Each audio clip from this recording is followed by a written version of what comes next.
All right. And we'll keep it at 30 minutes. Yeah, we'll get going.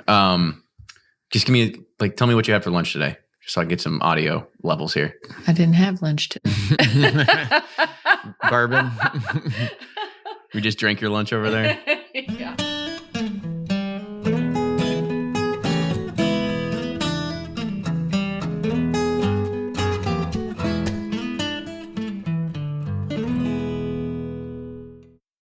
From their bar to yours, Chad and Sarah of the popular YouTube channel It's Bourbon Night bring you their favorite at-home old-fashioned mix with the new Elemental Elixir's Golden Hour Syrup. It's a custom-made syrup with notes of bold black tea, warm spices, and orange zest. All you need is your favorite whiskey and ice. No bitters needed. One bottle makes 16 drinks, so that's only $1 a cocktail before you add your own whiskey. They can also be enjoyed in other cocktails or spirits, mocktails, coffee, tea, and anything you can think of. It's crafted locally in Lexington, Kentucky, and you can get your bottle now at whiskeyambitions.com. Do you ever pour yourself a bourbon, swirl it around, and then start struggling to come up with tasting notes? And perhaps you're also looking for a good Father's Day gift idea. Well, you can now solve both with a kit from Knows Your Bourbon. And unlike other nosing kits on the market, Knows Your Bourbon kits feature real ingredients for the most authentic aromas. You can smell real Tahitian vanilla bean instead of some synthetic aroma that's just made from chemicals. So head on over to knowsyourbourbon.com and enter code BP10 for 10% off your order. Play Whiskey Wednesday Round 11, the memory game. Until June 26, each week you can win one of our 12 incredible grand prizes. Select 2 doors at checkout. And if they match on drawing night, you'll win that bottle. Not a match? No worries. You still score a Weller 12-year. Every $5 ticket gives you 5 chances to win, including 4 weekly bonus prizes. Get your tickets now at give270.org. Charitable Gaming License ORG 0002703. Ed Bly and Rising Tide Spirits are back again with a new release of Old Stubborn Bourbon. And this release of Old Stubborn is a premium hand marriage of 10, 11, and 12-year cask strength, barely filtered pot still bourbon. It comes in at a staggering 123.8 proof. And the flavoring grain for this one, which the last one was wheated, but this time it's now rye. Rich, sweet, and bold with a long finish that's sure to be another eye-opener. You can order online at Sealbox or thebourbonconcierge.com. And you can even purchase in person at Revival Vintage Spirits, and even now with very few select stores in Kentucky. You can get it now while you can, but be sure to do it because it's not going to last long. Always find what you love at Total Wine & More. With so many great bottles to choose from at the lowest price, it's easy to find your favorite Cabernet or a new single barrel bourbon to try with some help from one of their friendly guides. And with every bottle comes the confidence of knowing you just found something amazing. With the lowest prices for over 30 years, find what you love and love what you find only at Total Wine & More. Curbside pickup and delivery available in most areas. Visit TotalWine.com to learn more. Spirits not sold in Virginia and North Carolina. Drink responsibly and be 21.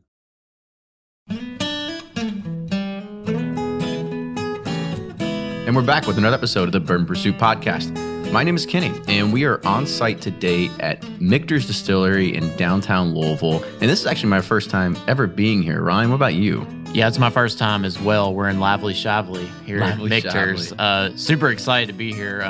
I've kind of grown to know Michters over the past couple years. I was introduced with the Toasted Michters edition, and from there I've kind of dabbled in the few other brands, but I'm excited to talk to Andrea today. I think she's one of those bourbon legends that people may or may not know, and she just blew my mind with this bourbon tasting we just did with descriptions and verbiage. And, she's helping us get a little loose for the show right here. Right, we just had 5 different pours of actually six different ryes, so I can't even count anymore. But no, it was fantastic to kind of even go through them all. And we'll touch on each one of them, maybe not. We'll kind of see as we go. But so let's go ahead and we'll get it kicked off. So today on the show we have Andrea Wilson. Andrea is the Vice President and General Manager of Michters Distillery. So Andrea, welcome to the show. Thank you very much. I'm very excited to do this. I've never done a podcast before, so this is really breaking out of my comfort zone. It's awesome. It's a lot easier. Like, there's no cameras on you. You could, like, I think I was talking to somebody the other day, and they're like, should I wear my polo? And I was like, no, you can wear your boxers and underwear. It doesn't matter. Nobody cares what you look or smell like today. That's right. Exactly. Just to be clear. Well, we'll see how many more bottles we take down by the end of this up. So let's go ahead. We'll talk about the first kind of question and kind of, dive deep in that brain of yours and kind of talk us a little bit through about your first experience with bourbon or whiskey. Wow. Okay. So I think my first experience was being a little girl. So I used to spend a tremendous amount of time with my grandfather. My grandfather was a known moonshiner, and but later in his career, he had a full upstanding life at American standards, so very upstanding guy. But when I was young, we would go fishing. And we always went to the pond on the Maker's Mark property, which I don't even know if you can access anymore, but it was a really cool place. And with that, we would always stop at the Maker's Mark Distillery, and we'd get to go up and we'd get to taste the mash. And it was very sweet and it was very fun. It was very intriguing. My grandfather would talk to all of his friends, and it was just like this cool thing that we always did. And we did it with my grandfather, which, my grandfather and I had a really special relationship. So that kind of created the intrigue in me. I didn't get to taste the whiskey at that time because, we just didn't do that. But it created enough intrigue in me to want to taste it. It wasn't actually at my grandfather's house that I tasted it. I tasted it at my grandpa's house, which was my mother's father. And they had this beautiful bar in their basement with these cool doors. Like you had to go behind the secret doors to get in the bar. And pull a book it was off the library. it was all very interesting place. And so you go behind the bar, and I can remember he had Old Fitzgerald, he had Heaven Hill.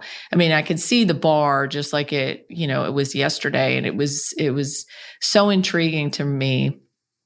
And so I remember, taking it out to try to take a little sneak, because my parents on my mother's side, they were big into highballs. So they used to drink, that was the classic drink. That's what everybody would have, if people were coming over to their house.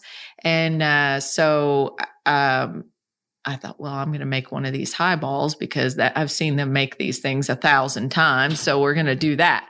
So I did it, and I thought, yeah, that's okay. So I poured a little more, 7-Up, I think was what it was. Chaser. Poured a little 7-Up in there. And, to the point where I was like, oh, seems pretty good now. and so that was really probably my first experience. And I'm not going to tell you what age that was, but that was kind of my first experience of, oh, I see why you guys drink these now. They're pretty good. Right. But of course, I think a lot of that was actually kind of the sweetness, trying to get it to where I would like it. We can leave a little bit of that imagination, up to their listeners too. So also talk about what kind of got you into the spirits industry, right? Like what was that, I don't know what you would call it, a culmination of some sorts that made you want to start driving towards that? So that was really from my dad's father and my grandfather that I was really close to, that we talked about the visits to Maker's Mark. The thing is when you build a relationship with a family member that shares so many intriguing stories with you. I mean, we would sit and he would tell us about, run-ins with John Dillon and, crazy people trying to, steal from him, and, how he would have to sneak, during certain times to get past certain places, that he knew that they were watching for him, and just all of these little snippets and snags of things that were very intriguing to me as a little one, about, wow, what is this life of mystery and intrigue, that he was living. And while it was totally not legal, I was very intrigued by it. And I think that was really the seed for me to want to learn more. And then as I got older and had more adult conversations with my grandfather about those times in his life, and we would make wine. My grandfather, used to make homemade wine, and we'd make wine, and I learned how to do that. And it was just a continuation throughout my young life of spending time learning about spirits and the history of prohibition and what happened, and, my grandfather using it as an opportunity to actually, survive because they were very poor. And all of these different things led me to, gosh, I like spirits, I'd like to really be somehow involved in this because there's such a rich history and heritage. I live in Kentucky. I'm very proud of Kentucky. I'm proud of it being Kentucky's signature spirit. And I'm like, how do I get involved in that? So, that's what ultimately I think was the impetus for me to kind of say, you know what, I'm going down this road and I'm going to figure out how to do this. So what kind of path did you take, right? So because you can learn from your grandpa, but you can't go and apply yourself to go. And I want to work at a distillery. I've been doing underground moonshining for the past 5 years. I'm qualified, right? So I promise I know what I'm doing. So I guess what's that next path in regards to education that you took? Yeah. So I went to school at the University of Louisville and pursued my chemical engineering degree. I graduated with a Master of Chemical Engineering. And then really, I honestly believed that I was going to graduate and I was going to go right to work for a distillery. And sadly, in some ways, that just wasn't the case, because when I went out to try to find those jobs are held by people that have been in the industry for a long time. So they don't go anywhere. Exactly. Or their family lineage kind of thing. Yeah. Too, right? I mean, it's very interesting to me. It was like this whole piece of the industry that I had not recognized, that people get into this industry, and if you have passion and you love what you do, you're going to be doing this for the rest of your life. It is a career industry for sure. And I think that was a bit of a throwback for me, because I was like, well, do you know when they're going to retire? Because I'd like to get that job, exactly. So it just didn't work out for me. So I thought, well, another problem is I didn't have any experience. Great that I had these stories and these tales. I mean, my great uncles worked for Seagram, and, I had these stories to tell, but I was like, nobody cares about stories. They want to know what you can do. So I thought, okay, well, I'll go out and I'll get some manufacturing experience, and maybe that'll help me in the meantime until a role opens up. So I went out and for, a better part of 10 years, I actually worked in manufacturing. And I always tell people I did everything from cookies to oil, because I was fortunate. I worked for a global consulting firm and was able to do a lot of different things and learn how stuff was made. And so that was very helpful to me. And then Diageo rang one day and said, "Can you do some work for us?" So I worked for them for a couple of years, actually at the Stitzel-Weller Distillery. And then they hired me on full time to bring back essentially the Stitzel-Weller facility. So that became a part of, at that time, the North American whiskey strategy for them. And then from there, I had many opportunities within Diageo. So to kind of grow and build my career and knowledge in this industry. Well, that's awesome. So it seems like you've been doing that already, right? So you've been growing that. You are the first woman to be a chair on the KDA. So kind of talk about what that means to you. Yeah, so I was the first woman to chair the KDA in 2009. And when I my first board meeting at the KDA was, I think, 2004, 2005, something like that. And it was interesting because I walked in and it was a bit like all the heads in the room turned. All the heads in the room were male. And it was sort of like, who are you? And in fact, those were the words. Who are you and what do you need? And I said, okay. On the inside, I have to be honest, I was probably extremely intimidated, because they were icons in the industry sitting in that room. And I thought, okay, girl, you need to suck it up and put your big boots on, because, you're going to have to be in with these guys. So I came in and I sat down, and I think, the point for me was, I need to build credibility with these gentlemen. I need to help be a part of something bigger than me. And I don't need to let the past dictate the future, and let's just go. And so I learned, I built relationships. I, did everything that I could to absorb as much information as I could and learn from the people who'd been in the roles before me. And so when it came 2009 and the opportunity for me to chair was presented, it was like, it was a very powerful thing for me, but I didn't take it lightly. I mean, I wanted the opportunity to think strategically for the organization and collaborate with my industry colleagues at the time to really build something that was a roadmap for the next 5 years. And that ended up being the core of my chairmanship, was the focus on doing the first bourbon strategy for the Kentucky Distillers Association in 2009. And then when we completed it, the first 5-year strategy in 2014, it was interesting because I think we completed 98% of what we had laid out for 5 years. So, it wasn't just me. We were all very successful, but it was a definite point in my career where I felt not only like the opportunity presented itself to really have an impact, but that I was, there was a shared recognition of all of us as colleagues to say, we need to take the bourbon industry forward, and how do we need to make that happen? And so that was a very exciting time for me. What were some of those missions or goals that you all set out and did? There was a lot of them. One that really rings true for me was that at that time, the bourbon industry is very hot right now. There's a lot of discussion.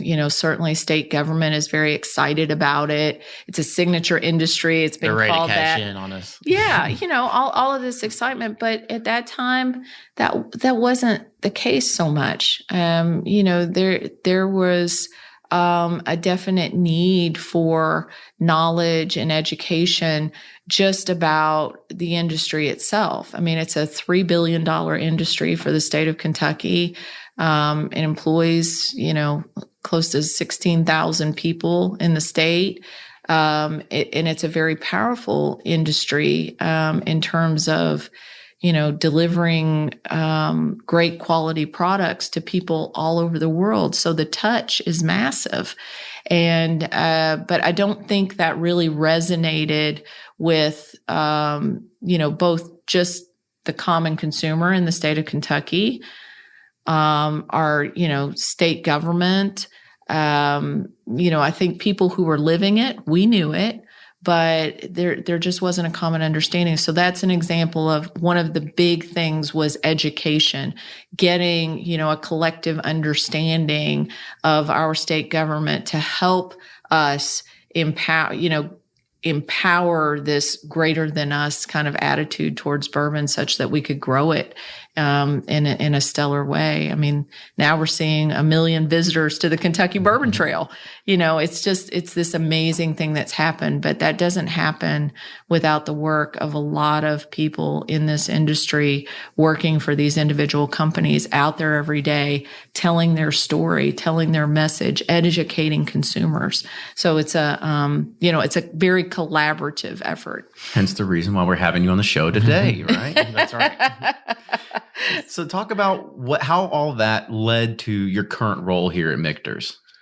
At Diageo, I got to do, I had the opportunity to do a lot of things while I was there. I did some whiskey planning for a while. I oversaw some plants. I ended up being the director of North American Distillation and Maturing. Then I moved over to whiskey strategy and, had a great opportunity to work on, the future storyline for Bulleit in terms of the new distillery that's going in Shelbyville, and all of these great opportunities presented themselves. And then, sadly, as oftentimes happens in big corporate business, there was a corporate downsizing, and they said, we need you to finish this strategy. And then, we have some other opportunities for you in Canada. And I said, that doesn't really work for me. I'm a bourbon girl. So, Right. And this is my home and this is where I need to be. So we parted ways. It was very amicable. I have a huge debt of gratitude to Diageo.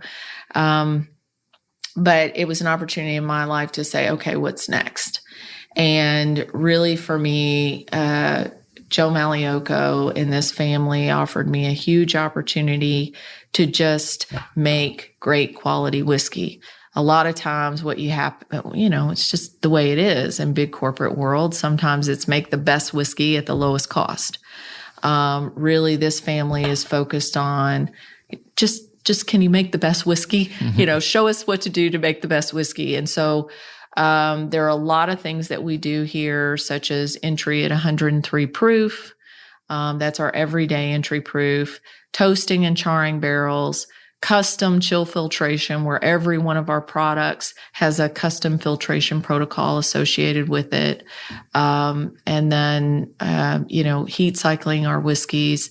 These are all things that they're very expensive to do, but they really impart a wonderful, beautiful house family style of rich, flavorful, no burn in our whiskeys. So that story in and of itself, you can imagine being a chemical engineer and, there is a geeky side to me where I like to get into all these little details. And the attention to detail here is so extremely powerful that, for me, there was no doubt this was the place I needed to be at this point in my career to really do what I love to do. So, and be part of building a brand and leaving a new legacy. So that's what kind of led me to Michters, and that's what I do now.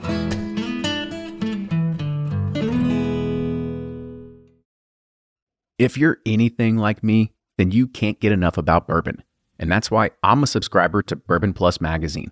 Bourbon Plus is a quarterly publication that tells the stories from the heart of bourbon, the farmers who grow the grain, the distillers who labor over the process, and the people like you and me who raise their glasses to celebrate it all.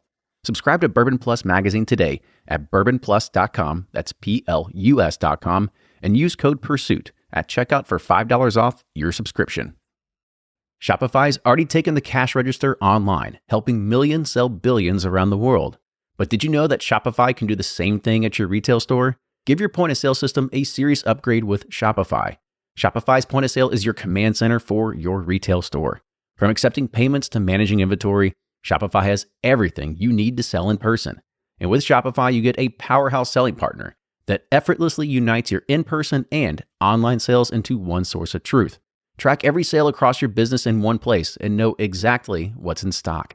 Connect with customers in-line and online. Shopify helps you drive store traffic with plug-and-play tools built for marketing campaigns, from TikTok to Instagram and beyond. And get hardware that fits your business. Take payments by smartphone.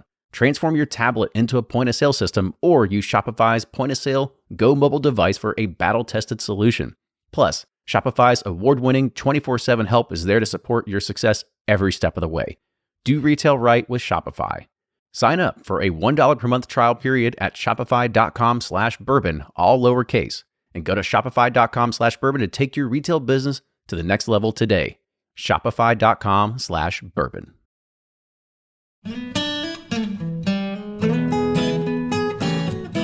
You talked about those little things that you do, and I work in the tech industry. We call them nerd knobs. Right? Nerd knobs. Yeah. Okay. All right, Ben, settle down over there. Nerd alert. Yeah. So give us, we had a good opportunity for you to tell a little bit about the history of Michters. Kind of give some of the listeners an understanding of, where did it start? I know it started in Pennsylvania, but how did it then end up getting revived here in Kentucky? And then, where the name come from, all that sort of stuff. Yeah. So the heritage of Michters is really in Pennsylvania. It started there in 1753. There was a Swiss Mennonite farmer, John Schenk, who was making rye whiskey there. And there's actually some Pennsylvania lore around General George Washington visiting that distillery, purchasing rye whiskey for his troops at Valley Forge. And, that's all very interesting. And then it changed hands. It went to Baumburgers. It closed during Prohibition. And then in the 50s, it was picked up by a gentleman, Lou Foreman, and he actually was credited with renaming the brand after his two boys, Michael and Peter. So there's a nice little family nuance there about, naming a brand after your two boys. And then they carried on. And in 1989, unfortunately and sadly, the family went bankrupt. So the distillery was abandoned. The trademark was abandoned. And it was really kind of sad. The Malioco family, Joe Malioco specifically, he had the fortunate opportunity to distribute the brand as a young man in distribution in the 70s. Well, one day he's like, well, what happened to Michters? I can't get Michters anymore. Where's it at? Found out that, it was all but gone. And so he convinced his brothers, and they collectively decided to acquire the trademark. So they did that in the 90s. And they started about a strategy, and it was really kind of a 3-tiered strategy. The first part of that strategy was, well, you're going to bring a label back. So in order to bring a label back, you got to have some whiskey. At that time, the 90s, it certainly was not 2016 and the bourbon boom we're seeing today. So there's plenty of old whiskey sitting around in warehouses. And so they were able to go out and purchase some mature whiskey and bring the label back. But of course, it's not good enough just to do that. You've got to be laying down product. So they worked on their mash bill. They worked on their yeast. They came up with their recipe. And the objective was, let's make a great American whiskey as good, if not better, than, the old Michters heritage in Pennsylvania. So that's what they did. That's what they set out to do. But they didn't have the assets to be able to do that at that time, nor did they have the money to put forward for the assets. So they went to a contract producer and they said, here's our recipe. Can you make this for a fee? And they said yes. And they were able to do that. Of course, at that time as well, and for many years, there was capacity in the industry. Today, no capacity. Right. Then, capacity. They didn't know what they had back then. Yeah, they wish they had it back. So they were able to, contract for many years while they were, making plans for a future. And that all that contract production was here in Kentucky.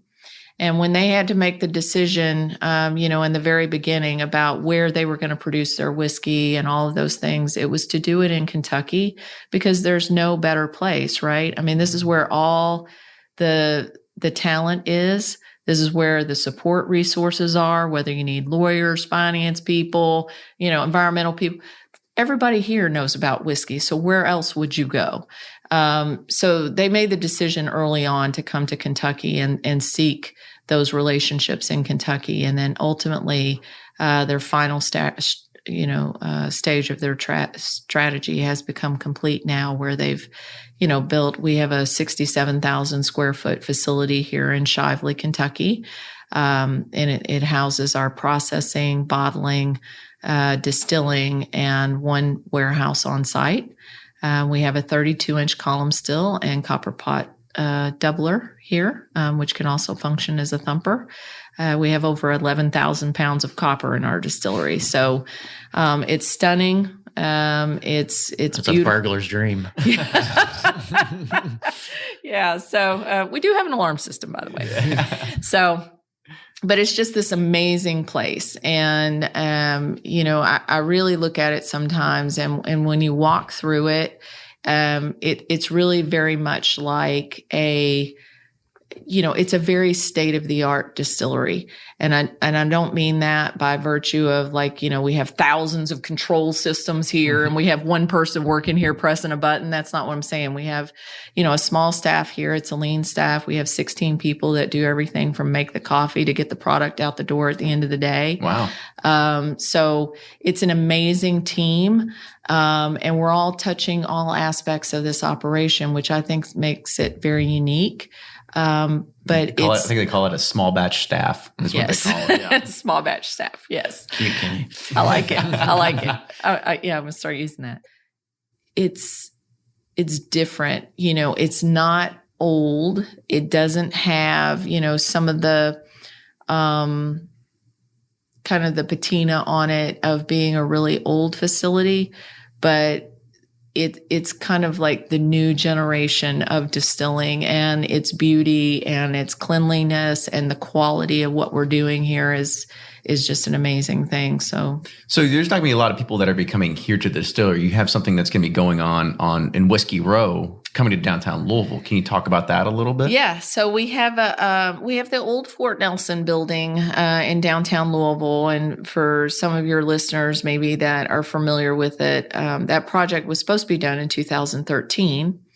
It has been on quite the journey. The building was everybody's problem on Whiskey Row. Yeah. The building was in terrible structural disrepair. Unfortunately, sadly, there was a couple of people seriously injured in the building. We purchased the building with the intention to do a full preservation project. So this was not, I'm actually very proud of the family for the decisions that they made to preserve this building, because a lot of times now what you're seeing is, retain the facade, get rid of the back, and rebuild, because that is a more cost-effective option in some cases. It's hard for people to believe, but it is. And they had to basically create a steel cage and place it down inside the building and then pin everything to it and redo the floors throughout the building. So all of that work is now complete. We are now you can jump on it, right? Yeah. You can walk confidently on the floors. So it is fully primed now and ready for the interior details to make a consumer experience. So our intention now is we're working through the details of doing an educational experience down there. We actually were able to purchase the old stills from Pennsylvania and the old Cypress fermenters. So we'll be putting that equipment in down there. And we're looking forward to getting on with the construction down there and getting all of that done. So it's been a long journey, but hopefully within the next few years, we'll see it come to fruition. That's awesome. That sounds like it's going to be a great destination, because we've been talking to a lot of people, including the Fraser Museum, all these people that are doing a lot of great things, and it's going to be a great tourist destination for a lot of people. So one of the things that we did before we started this recording here is we were sampling pretty much everything you had to run the gamut over here, right? So you have 4 core products that you would see on the shelf as soon as you go in any liquor store. Tell people what those products are just real quick. Yeah. So we have everything we do here is either small batch or single barrel. And our small batch for us is only 24 barrels in a batch. So it is very small. We're very disciplined. It takes a lot of attention to detail to produce at that small level. It should be 16 like your employees. Okay. No, I'm kidding. But we produce a small batch bourbon. We produce a single barrel rye. We produce a sour mash whiskey. And we produce an unblended American whiskey. And May 1st, we're actually releasing our barrel strength rye, which is a special limited edition release. Paul Bacalt, who is a world-renowned whiskey writer, actually named it as one of the top 10 whiskeys in the world. So very exciting. So if you get the opportunity to purchase that, take the opportunity to taste it, because it's fabulous. All right. So we'll take those 4 core ones. Choose your favorite child. Bourbon is my favorite child. Bourbon's your favorite Bourbon's child? my go-to. Mm-hmm. Yeah, it's my go-to. That was an easy one, wasn't it? Yeah. It was like throwing a softball. So then there's also some, these are all considered by the standard definition super premium bourbons, but I don't know, but then you have some that are what we would call extremely premium bourbons, right? So you've got your 25-year rye, 20-year bourbon, 10-year rye, 10-year bourbon, and then the celebration, right? So you got some that are crazy that are out there. And I know you've had the opportunity to sample each one of those. So now this might be a little bit tougher. So now choose a favorite child out of those 5. 20-year bourbon is my favorite. 20-year bourbon.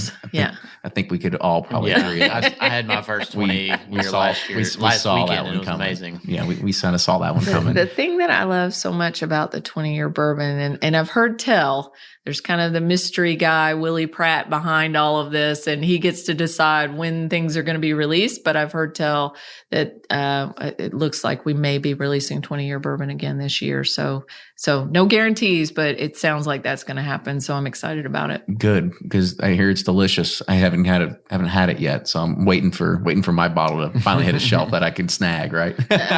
As it oxidizes, it really changes. So that's the real beauty of it to me, is that, it's a very complex liquid. It has a brilliant finish on it, but then as it develops in your glass over time, it changes, and that's what makes it so special, I think. And you had another kind of thing you talked about during our tasting, that a lot of stuff that you drink has reminiscent feelings to you, right? So at least with me, I don't know. I love just taking in the moment, and I don't really think about what is happened in the past, but kind of talk about what kind of when you smell or you nose a bourbon, you taste it, kind of how that reacts and kind of changes your mentality towards it. Yeah. So I'm very I associate things. So always in my life, when I've drank bourbon, I associate it with celebrations and sometimes sadness in my life. And so there are memories that, certain flavors and certain smells evoke for me. And so, for example, when I drink the American whiskey, because there's this certain sweetness about it and it's easy to drink, and there's a certain kind of fun about it that, really is reminiscent for me of going to the Kentucky State Fair and, having a big old, ice cream or cotton candy or, any of those kinds of things. It's just, it's not about relation of taste or anything like that. It's about the experience itself. Those are joyful memories. And when I drink American whiskey, it makes me feel good. It's fun. It's, it's uplifting. It's easy to drink. It's just a fun spirit. And, same thing with bourbon. I mean, bourbon for me, when I smell it, it reminds me so much of like baking with my grandmother.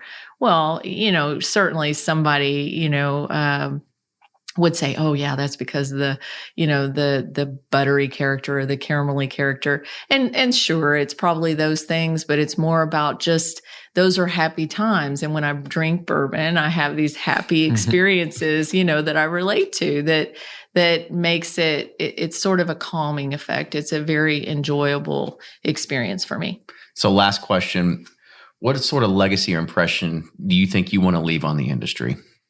I think the legacy that I really want to leave is, making it better than it was when I came. And that's not to say, there was something wrong with it. It's just being a part of continuing to evolve the business, continuing to, open a consumer experience as part of the Kentucky Bourbon Trail, educating more consumers, creating great new products to help them understand their palate, finding products that, relate to every consumer.